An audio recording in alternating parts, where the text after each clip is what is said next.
কৃষকদের সমস্যা নিয়ে কৃষি অধিকর্তার কাছে ডেপুটেশন পেশ করেন সারা ভারত ক্ষেত মজুর ইউনিয়ন। বৃহস্পতিবার সংগঠনের নেতৃত্ব কৃষি অধিকর্তার সাথে দেখা করে ডেপুটেশন পেশ করেন। প্রতিনিধি দলে ছিলেন সংগঠনের রাজ্য সভাপতি বিভুলাল দে সহ আরো অনেকে। তাদের অভিযোগ, কৃষকরা নানা সরকারি সুযোগ সুবিধা থেকে বঞ্চিত।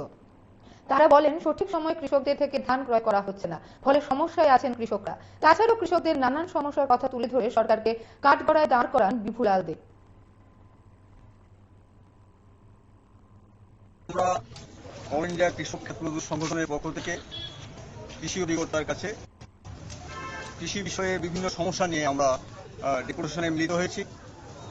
আমাদের ত্রিপুরা যে কৃষকদের যে সমস্যা, সেই সমস্যাগুলি একটু ভালো করে গভীরে চিন্তা করলে সকলেই বুঝতে পারবেন যে কৃষক প্রতিনিয়ত চাষ করে সকল মানুষের আহার সংগ্রহ করে, অথচ সে দিন রাত পরিশ্রম করে তার দিনের হাজিরা টিকাতে পারছে না তার পণ্য বিক্রি করে।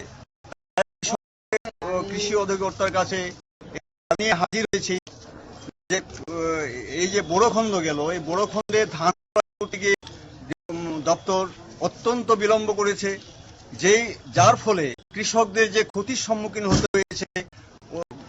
মহাজনের কাছ থেকে চড়া সুদে টাকা সংগ্রহ করে পরবর্তী খন্ডের কাজ চালু করতে হয়েছে। এই বিষয়গুলি দপ্তর ঠিকভাবে নজর দেয়নি। অন্যান্য বছর মে মাসেই ধান ক্রয় হয়ে যেত, এবার মে গেল, জুন গেল, জুলাই আজকে প্রায় শেষের পথে, তো এখন ২৬ তারিখ তারা ধান নেবে বলে সিদ্ধান্ত নিয়েছে। তো এই বিষয়গুলি আমরা সামনে রেখে, তাছাড়া আরো একটা বিষয় ইম্পর্টেন্ট, যে চাষিদের যে কিষাণ নিধি দেওয়ার সংকল্প বা পরিকল্পনা বা সিদ্ধান্ত কেন্দ্রীয় সরকার নিয়েছে, যেখানে পর্চা যারা আছে তারা কৃষি ঋণ পাবেন, কৃষি নিদান পাবেন, যেটা ভর্তুকি দেওয়া হয় বছরে ৬,০০০ টাকা। সেই টাকাটা যারা সত্যিকারের কৃষক, যাদের নিজস্ব জমি নাই, অথচ অন্যের জমি বর্গা চাষ করে বা খাজনা নিয়ে চাষ করে সে জীবিকা নির্বাহ করে, তাদের কোনো ঋণের ব্যবস্থা গভর্নমেন্ট করেনি। এটা অত্যন্ত সহজ কাজ, সেটা করেনি। কারণ